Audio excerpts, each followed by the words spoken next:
Hello everyone, welcome back to our YouTube study channel that is again study of groups. Today we will do previous year questions from the chapter Minerals and Energy Resources.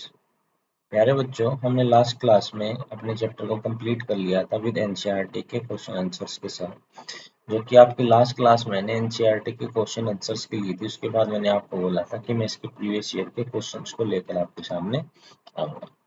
तो आज हम जो करने वाले हैं इसके previous year के questions को करने वाले हैं, जिसको हमने 3 पार्ट्स में डिवाइड किया है। First part is related to 1 marks question, second is 3 marks question and fourth is essay type questions.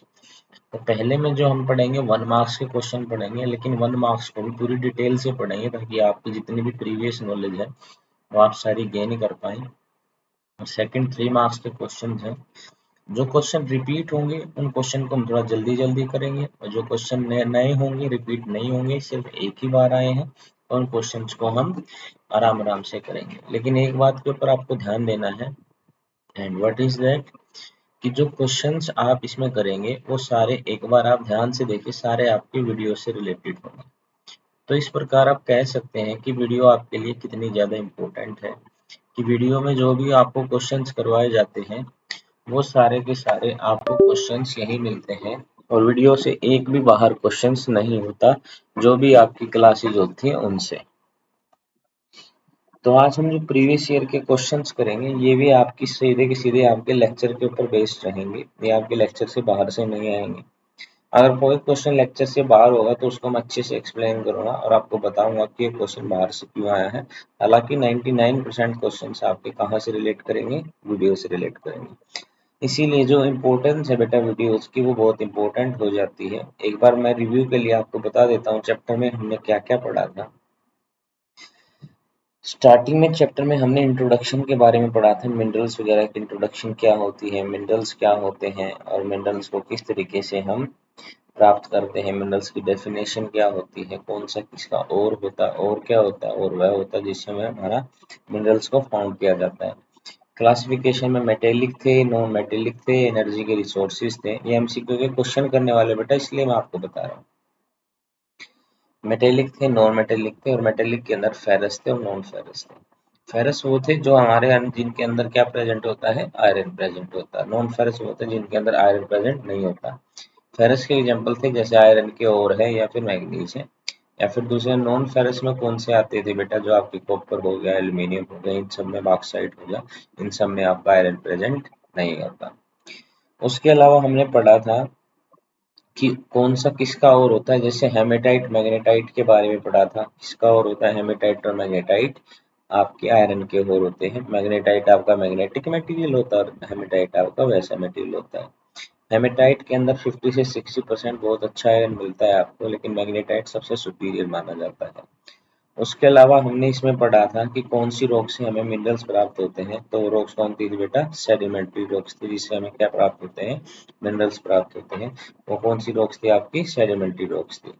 कौन सी रॉक से प्राप्त होते हैं बेटा, सेडिमेंट्री से। लेकिन ये कई बार इग्नियस और मेटामॉर्फिक से भी हो जाते हैं, क्योंकि जब लिक्विड मिनरल होता है वो लिक्विड होता है, नीचे मोल्टन स्टेट में होता है, और जब वो सर्विक्स से बाहर आ जाता है तो वो आपको सॉलिड के रूप में मिलता है। That is also the part of your chapter. अब जैसे हमारे मिनरल्स का सेक्शन खत्म हुआ तो वैसे एनर्जी का सेक्शन स्टार्ट हो गया था, जिसमें हमने कन्वेंशन और नॉन कन्वेंशन एनर्जी के रिसोर्सेज पढ़े थे। कन्वेंशन वो है जो लिमिटेड और पोल्यूशन पैदा करते हैं, और नॉन कन्वेंशनल वो है जो लिमिटेड नहीं, कहने का मतलब अनलिमिटेड है, वो रिन्यू हो सकते हैं। और पोल्यूशन क्या है, पोल्यूशन को क्रिएट नहीं करते, वो आपको हो जाते हैं नॉन कन्वेंशनल आते हैं। आपके कन्वेंशनल में आपके क्या क्या थे, कोल था, पेट्रोलियम था और नेचुरल गैस वगैरह, इस सब के बारे में पढ़ा था। और हमारे जो नॉन हमारे जो एनर्जी के रिसोर्सेज थे, एनर्जी के रिसोर्सेज में हमने नॉन कन्वेंशनल में पढ़ा था, जैसे विंड एनर्जी है, टिडल एनर्जी है, या फिर आपको एनर्जी वाटर से प्राप्त होती है, जियोथर्मल एनर्जी है। ये सारे के सारे हमने कहाँ से पढ़े थे, ये सारे हमने पढ़े थे, हमने नॉन कन्वेंशनल के अंडर पढ़े थे। अब कोल की फॉर्मेशन भी हमने पढ़ ली थी, कहाँ मिलता है, पेट्रोलियम भी, हम पोरस और इनपोरस रॉक्स के बारे में पढ़ा था, पेट्रोलियम कहाँ पे मिलता है, कोल कितने होते हैं। कोल का एंथ्रासाइट कौन सा होता है, कोल का एंथ्रासाइट के साथ बिटुमिनस होता है, या फिर ली कोल होता है, या फिर हमारा लिग्नाइट कोयल होता है। लिग्नाइट आपका ब्राउन कोयल होता है जो कि नवेली तमिलनाडु से मिलता है, जिसका इस्तेमाल हम एग्रीकल्चर इलेक्ट्रिसिटी की प्रोडक्शन में करते हैं। और एंथ्रेसाइट आपका हाई क्वालिटी का कोयल होता है जिसमें 60 से 70% तक कार्बन का कंटेंट होता है और वो बहुत अच्छी हीट देता है और पोल्यूशन फ्री भी होता है। अब इसमें हमने ये भी पढ़ा था कि हमारी जो कोल होता है बेटा वो दो लैंड से प्रभावित होता है, दो लैंड में मिलता है। तो गोंडवाना लैंड उसकी 200 मिलियन ईयर्स ओल्ड है, और एक आपकी थी कौन सी लैंड, एक आपकी थी टेरिटरी लैंड जो कि आपकी 55 मिलियन ईयर ओल्ड है।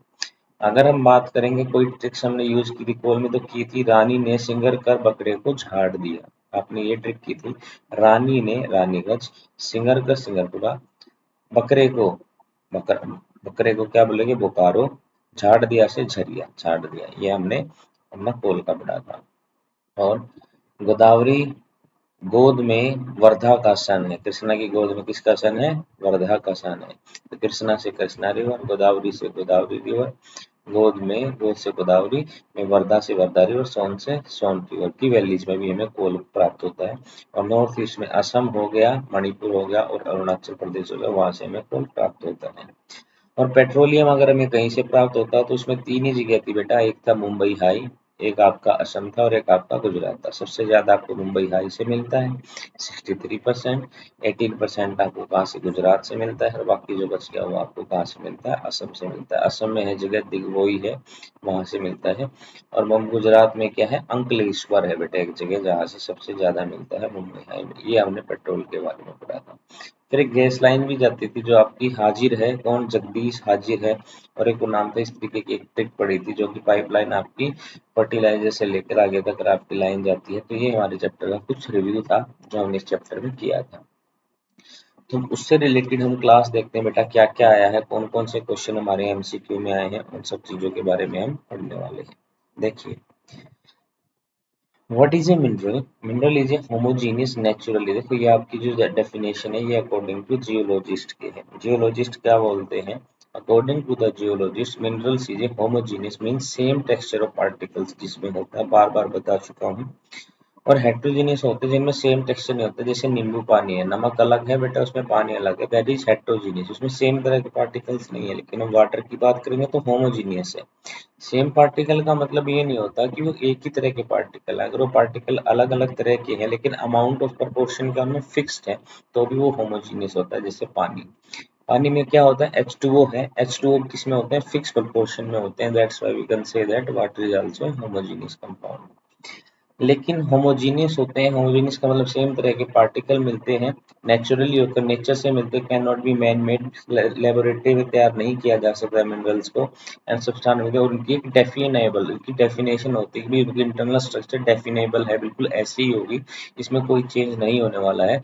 तो देयर आर थ्री थिंग्स, वही with breaking of the information, information को ब्रेक कीजिए कि हमारे होमोजीनियस कैसे हैं, नेचुरली हैं, ऑक्यूरिंग हैं सब्सटेंस, और डिफाइनेबल इंटरनल स्ट्रक्चर है जिसको हम डिफाइन कर सकते हैं, वो हमारे मिनरल्स होते हैं अकॉर्डिंग टू द जियोलॉजिस्ट के अनुसार। Why are there a wide range of colour, hardness and, जब आपको पहला क्वेश्चन समझ में आ जाओगा, minerals is a homogeneous naturally occur substance with a definable internal structure, उसको हम क्या बोलते हैं बेटा, मिनरल्स बोलते हैं। Why are the wide range of color, hardness, crystal form, luster, density found in minerals? सब ध्यान से देखो, क्वेश्चन में भी एक आंसर छुपा हुआ है, कंसेप्ट छुपा हुआ है। जो हमारे मिनरल्स होते हैं उनके वाइड रेंज ऑफ कलर्स में मिलते हैं, उनमें हार्डनेस मिलती है, वो क्रिस्टल की फॉर्म में भी मिलते हैं, वो लस्ट्रस होते हैं। What is the meaning of lustrous, lustrous किसे कहते हैं, लस्ट्रस का मतलब होता है जो चमकता है, जिसमें चमक होती है बेटा। एंड डेंसिटी होती है, मतलब उनमें भार भी होता है। डेंसिटी क्या होती है, मास अपॉन वॉल्यूम, तो उनका मास भी होता है और उनकी वॉल्यूम भी होती है। ये थोड़े से साइंस के कंसेप्ट है लेकिन आपको पता होना चाहिए, बिल्कुल बेसिक कंसेप्ट है।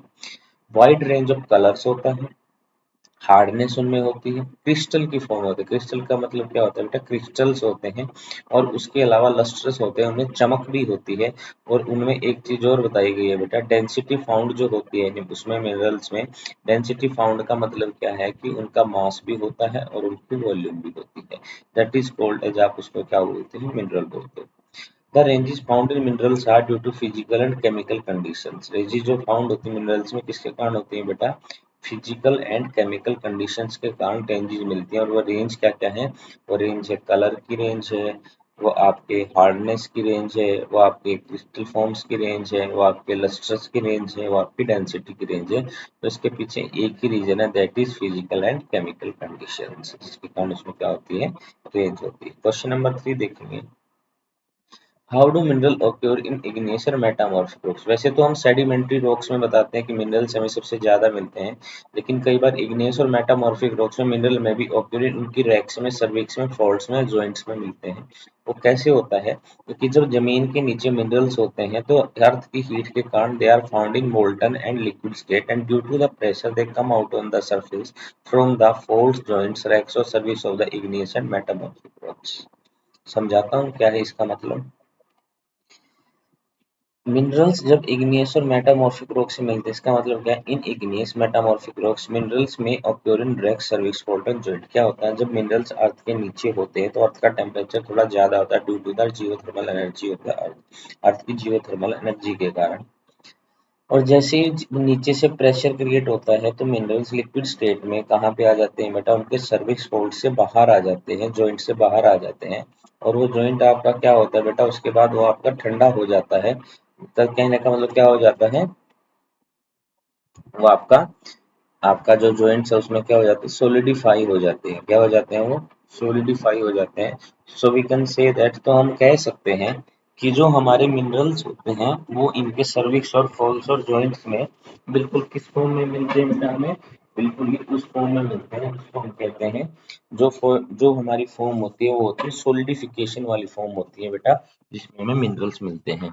तो अगर कोई भी पूछे कि इग्नियस रॉक्स के कहाँ पे मिलते हैं, तो आपको बताना पड़ेगा उनके जॉइंट्स में मिलते हैं। जहाँ पे वो जॉइंट्स होंगे ना, उन जॉइंट्स में आपको क्या मिलेंगे, मिनरल्स मिलेंगे। आगे देखिए, लिखा भी हुआ है, in igneous and metamorphic rocks minerals में occur in cracks, crevices, faults and joints, इन सब चीजों में मिलते हैं। पर उसका मैंने प्रोसीजर भी आपको बता दिया।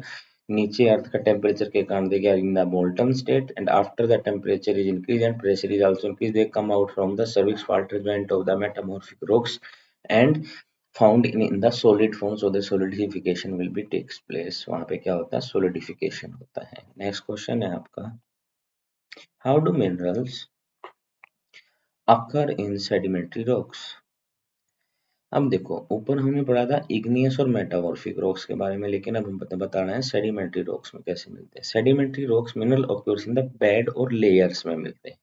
वहां पे देखा आपने, जो जॉइंट्स होते हैं, फॉल्ट्स या रैक्स होते हैं बेटा, वहां से मिलते हैं। लेकिन सेडिमेंट्री रॉक्स के तो बेड्स और लेयर्स में मिलते हैं। They have been formed a result of deposition. किसके कारण होता है बेटा, deposition, accumulation, concentration of the horizontal strata, और हॉरिजॉन्टल स्ट्राटा के कारण वो एक हॉरिजॉन्टल फॉर्म में मिलते हैं। हॉरिजॉन्टल फॉर्म जैसे एक आपने ना एक आप जैसे स्क्रीन के ऊपर ना एक जैसे वेव होती है ना, ऐसी वेव, एक वेव के ऊपर दूसरी, दूसरी के ऊपर तीसरी, तीसरे के ऊपर चौथी, और इस तरीके से एक हॉरिजॉन्टल स्ट्राटा बन जाता है। क्या बन जाता है, एक हॉरिजॉन्टल स्ट्राटा बन जाता है। और हम कह सकते हैं इस प्रकार से हमें क्या मिलते हैं बेटा, मिनरल्स मिलते हैं। कौन सी रॉक से, हमारी सेडिमेंट्री रॉक से मिलते हैं।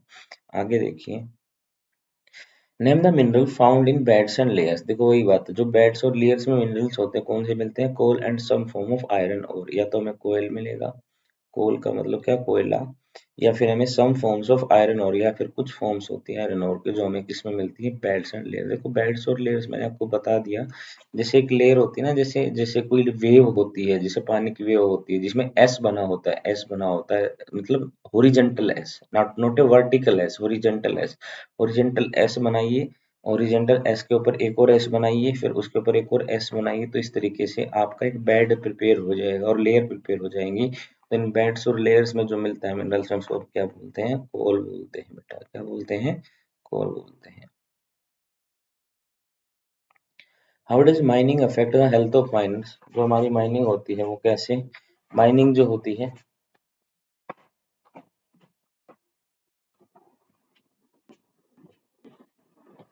How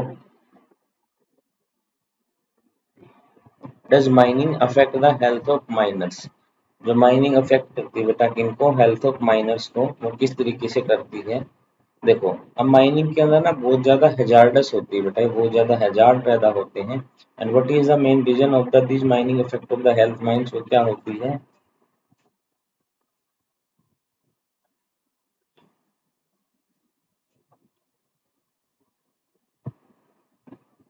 the dust and the noxious fumes. देखो, एक तो धूल मिट्टी, बेटा जहाँ पे आपकी खुदाई होगी, जहाँ पे आप पत्थरों को काटोगे, उनके अंदर से जाना चाहोगे, तो वहाँ पे डस्ट तो बिल्कुल पैदा होगी। लेकिन डस्ट आप एक हद तक मास्क लगा सकते हो, लेकिन जब बहुत ज्यादा डस्ट होगी तब भी मास्क के कारण भी, मास्क के अनुसार भी अंदर चली ही जाती है कुछ ना कुछ डस्ट। एंड नोक्सियस फ्यूम्स निकलते हैं। क्योंकि फ्यूम्स क्यों निकलती है? क्योंकि अंदर से जियोथर्मल एनर्जी होती है बेटा किसकी, अर्थ के, और वो अंदर से क्या होती है बेटा, गर्म होती है। बाय द माइनस में एकदम वल्नरेबल। वल्नरेबल का मतलब है वो उसको डिफेंड नहीं कर पाते टू पल्मोनरी डिजीज, जो आपकी डिजीज हो जाती है पल्मोनरी डिजीज, जो सांस से रिलेटेड होती है, जो आपकी लंग से रिलेटेड डिजीज होती है, वो डिजीज आपको हो जाती है due to this fumes and due to the dust. तो ये हमारे माइनिंग इफेक्ट है हेल्थ ऑफ माइनर्स के। देखो, इसमें तो हमने एक बता दिया, लेकिन अगर ये क्वेश्चन लॉन्ग में आता तो हम और भी ज्यादा इसमें कुछ एक्सप्लेन कर सकते हैं कि एक ये खतरा भी बना रहता है कि कोलैप्स ऑफ द माइंस हो जाएगा, मैनी वर्कर्स में भी अंडर द, इसके अंदर चले जाएंगे बेटा, उसके अंदर बिल्कुल माइंस के अंदर दब जाएंगे, तो इससे मौत हो जाती है। ये खतरा बना रहता है कि पीछे से माइन चले जाएगी या नहीं चली जाएगी। तीसरे नंबर का क्या आता है, हार्मफुल गैसेज भी होते हैं बेटा किसके अंदर, माइनस के अंदर। ये हार्मफुल गैसेज के कारण भी क्या हो जाएगा, हमारे जो हेल्थ की हैजार्डस हो सकती है माइनिंग, किस चीज के लिए बेटा, आपको माइनर्स के लिए।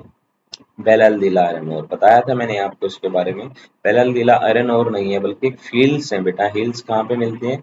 Look like the hump of an ox, जो हम्प होता है ना ओक्स का, उसकी तरह दिखाई देती है। And Bailadila iron field its name, तो उसको क्या से मिला, बेलदिला नाम उसको मिला है, क्योंकि उसका हम्प ऑफ ओक्स के है ना, तो इसलिए बेल बेल क्या नाम मिला बेटा, कि बेल मिला है, बेल इसको बोला जाता है, बेलदिला हिल्स बोलते हैं, क्योंकि वो किसकी तरह दिखाई देती है, एक हम्प ऑफ ओक्स की तरह दिखाई देती है। हेंस बेलदिला आयरन और फेल्ड गेट्स इट्स नेम, तो उसको उसका नाम मिला क्या, बेलदिला, फाइंड इट्स नेम मिला बेटा उसको उसका। How is iron ore transported from Kudremukh mines to port near Mangaluru? अब देखो, बता था आपको, कुंदेरमुख माइन से मंगलुरु तक कैसे सलरी है, एक पाइपलाइन के द्वारा पहुंचाया जाता है बेटा, कहाँ तक, मंगलुरु तक। सबसे पहले एक सलरी तैयार की जाती है ताकि वो पाइपलाइन से जा सके, तो उसी के तरीके से बेटा आयरन ओर को क्या कर दिया जाता है, ट्रांसपोर्ट किया जाता है बेटा कुंदेरमुख माइन से, कहाँ पर, मंगलुरु माइन तक। Why is copper mainly used in electrical cable? सबसे पहली बात तो गुड कंडक्टर होता है, एक बात ये था भूलिएगा ही नहीं कि क्या होता है कि गुड कंडक्टर होता है।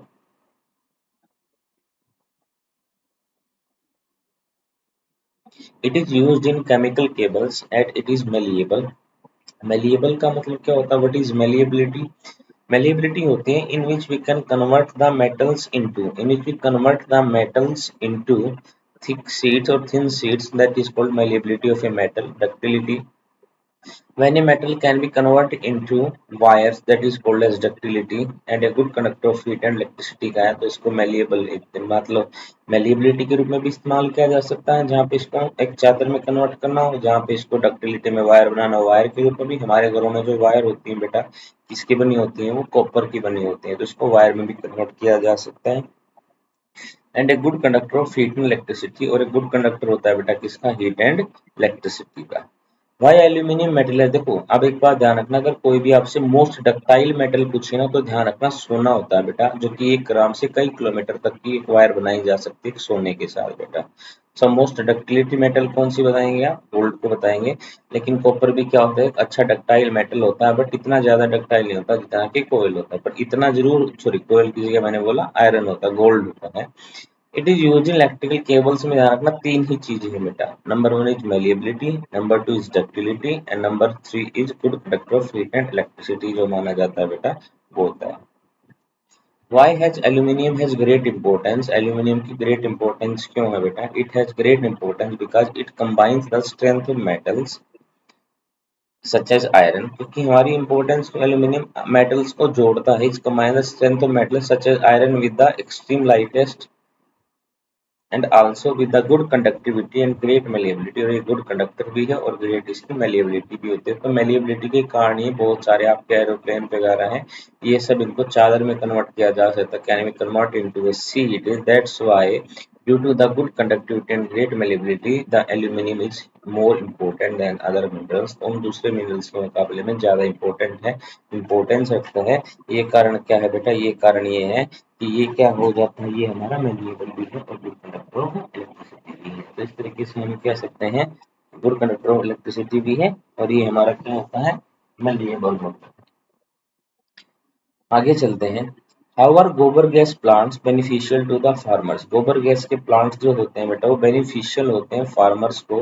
वो कैसे बेनिफिशियल होते हैं? देखो, गोबर गैस के प्लांट सबसे पहले क्या होते हैं, एक डोम जैसे आकार का एक वो बना लिया जाता था, खड्डा खोद कर उस पर सीमेंट का एक डोम जैसा बना दिया जाता है और जिसमें स्लरी जाती है, जैसे काऊ डंग केक हो गया या उनका जैसे उनका यूरिन वगैरह हो गया, सारा सब कुछ मिक्स करके उसके अंदर डाल दिया जाता है और उसके डालने के साथ उससे गैस गोबर गैस निकलती है बेटी, मीथेन गैस होती है जो गोबर गैस निकलती है। और वो गोबर गैस का इस्तेमाल कहाँ पे फार्मर अपने फॉर्म ऑफ एनर्जी के रूप में करता है, अपने कुकिंग के रूप में भी, अपने सीधा स्टोव के साथ उसको कनेक्ट कर लेता है या फिर और उससे इम्प्रूव क्वालिटी ऑफ मेन्योर भी बनता है बेटा। क्या बनता है? Improve quality of A manure भी बनता है, मेन्योर के रूप में भी इस्तेमाल कर लेता है। और दूसरा, उससे आपके जो कुछ लैंप आते हैं जो कि बायोगैस के लैंप होते हैं बेटा, उन लैंप्स का इस्तेमाल करके उनको लाइटनिंग में भी इस्तेमाल कर लेता है। तो there are three benefits which are related to the gobar gas plant for the farmers, that are: first beneficial is the form of energy, second beneficial is the improved quality of manure, and third beneficial in the form of light when the which used गोबर gas lamps. इसका इस्तेमाल करके बेटा, using with the gobar gas के lamps का इस्तेमाल करके। Which rock consists of single mineral only? Only limestone has a single mineral only. Other than the limestone, there are rocks which contain only the proportion of some minerals but not all the whole as a minerals.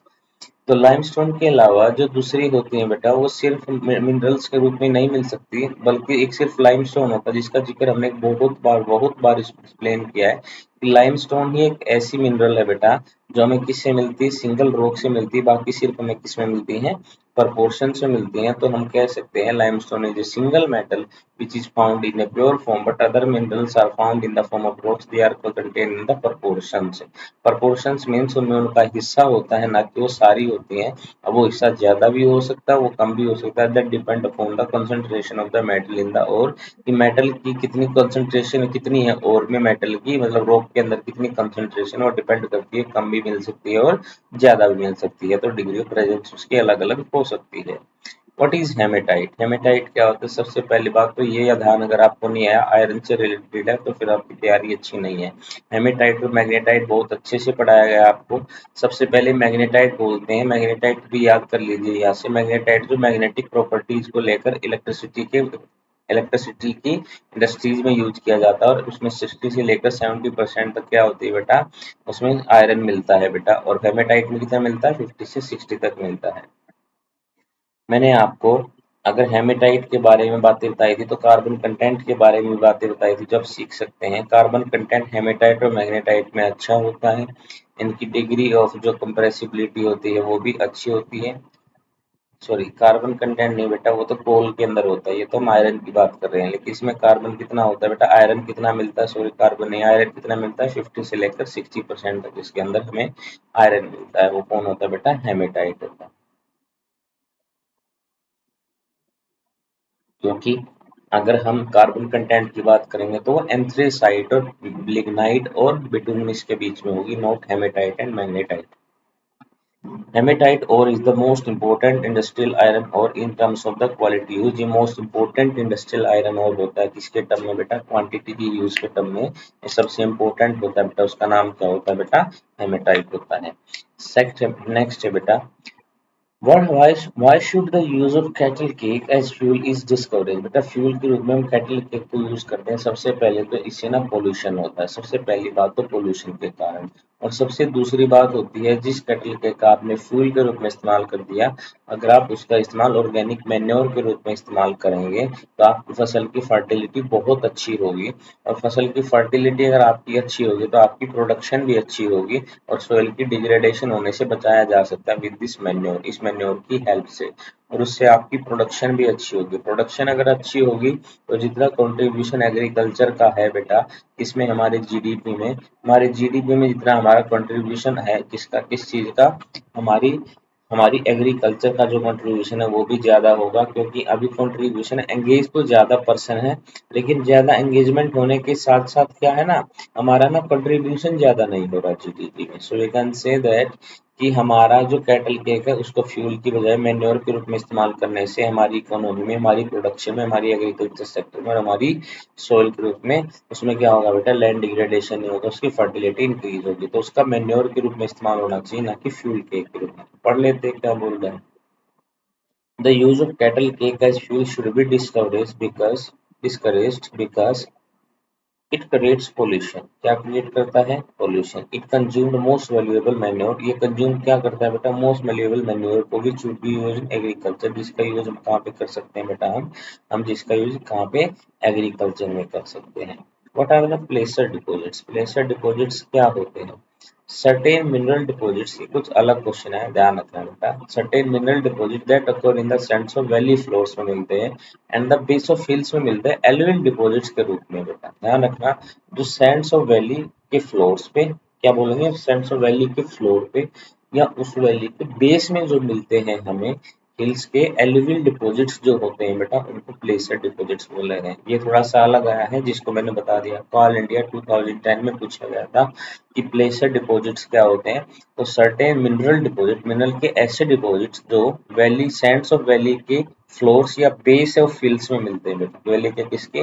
Valley के base of floor of the hills में मिलते हैं, तो उनको हम क्या बोलते हैं? एलुवियल डिपॉजिट्स बोलते हैं। आजकल प्लेसर डिपॉजिट्स, उनको क्या बोलते हैं बेटा? हम प्लेसर डिपॉजिट्स बोलते हैं। Which state of India is the largest producer of bauxite? India का कौन सा स्टेट है जो लार्जेस्ट प्रोड्यूसर है बॉक्साइट का? तो Odisha is the largest producer bauxite का, हमने पढ़ा भी था। और हमने ये भी पढ़ा बॉक्साइट किसका और होता है बेटा? एल्यूमिनियम का और होता है। और एल्यूमिनियम को और होने के साथ साथ, ये अगर एल्यूमिनियम का और होता है तो हम कह सकते हैं कि इससे पहले एल्यूमिना बनाया जाता है और फिर उसको किसमें? एल्यूमिनियम में कन्वर्ट कर दिया जाता है। तो बॉक्साइट का सबसे ज्यादा प्रोड्यूसर कौन है बेटा? वो हमारा ओडिशा।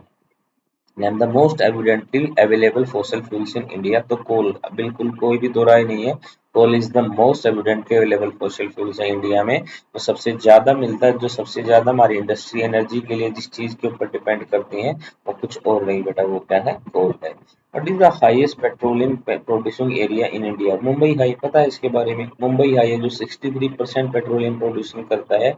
उसके अलावा कौन से? गुजरात भी है और असम भी है। लेकिन गुजरात में एक जगह का नाम है जो है अंकलेश्वर। इसको क्या बोलते हैं? अंकलेश्वर। और डिगबोई वगैरह ये कहाँ पे मिलती है बेटा? ये हमें असम में मिलते हैं। तो नंबर 1 पे आता है हमारा मुंबई हाई, नंबर 2 पे आता है हमारा, क्या नाम है उसका, असम, सॉरी गुजरात, जहाँ पे अंकलेश्वर इंपॉर्टेंट है। और तीसरे नंबर पर कौन सा आता है? हमारा आता है Assam. Name the gulf that provides the ideal condition for using tidal energy in India. Gulf of Khambhat and gulf of Kutch दोनों कहाँ पे है बेटा? गुजरात में है। ये आइडियल कंडीशन प्रोवाइड करवाते हैं for utilising tidal energy in India में, जिसपे हम टाइडल एनर्जी को क्या कर सकते हैं?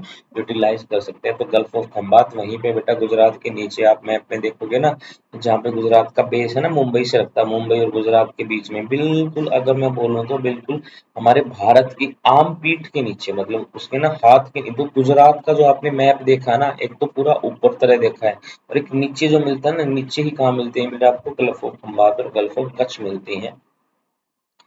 What is the oldest producing oil state of India? Assam बेटा। ओल्डेस्ट में तो असम आएगा, और सबसे ज्यादा प्रोड्यूस करने में मुंबई हाई आएगा, ये ध्यान रखना है बेटा। How power resources are classified? Resources को कैसे क्लासिफाइड किया जाता है? पावर रिसोर्सेज में भी broadly categorise into conventional and non conventional resources. हमारे जो पावर रिसोर्सेज होते हैं वो क्या हो सकते हैं? Broadly categorise into conventional and non conventional energy. Conventional कौन से होते हैं? Conventional resources are those resources, in those resources which create pollution as well as limited, and non-conventional resources which cannot pollute it, which cannot produce pollution and cannot be limited, उनको क्या बोल सकते हैं बेटा? हम नॉन कन्वेंशनल बोल सकते हैं। What are the conventional? वही आ गया next question. Conventional source of energy generally non renewable resources of energy होते हैं, which have been common use for long time. Common use में ला सकते हैं for a long time. Long time के लिए एग्जांपल फायरवुड है, कोल है, नेचुरल गैस है। पर ध्यान रखना, these are non renewable resources है बेटा, इनका हम common use for long time कर सकते हैं। लेकिन ये क्या है बेटा? नॉन रेन्यूएबल है, दोबारा रिन्यू आपके नहीं होंगे। एक बार खत्म हो गए तो इनको बनने में मिलियंस ऑफ ईयर्स लग जाते हैं। What is biogas energy? Biogas is produced from subs, farm waste and animals and biohuman waste से एक डोम लाइक स्ट्रक्चर होती है जो कि फार्म में होती है लार्ज एरिया में, उसमें मिला दिया जाता है तो उससे गैस प्रोड्यूस होती है and that gas is called as biogas gas बोला जाता है which can be use by the farmer for the cooking also for the lighting and a high grade manure will produce from the biogas plant. उससे एक manure भी produce होता है जो कि हायर ग्रेड का रहता है।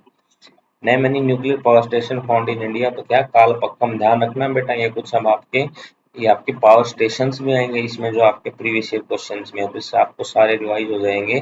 कौन कौन सा Kalpakkam in Tamil Nadu is India experimental project है किसका, जियोथर्मल एनर्जी का।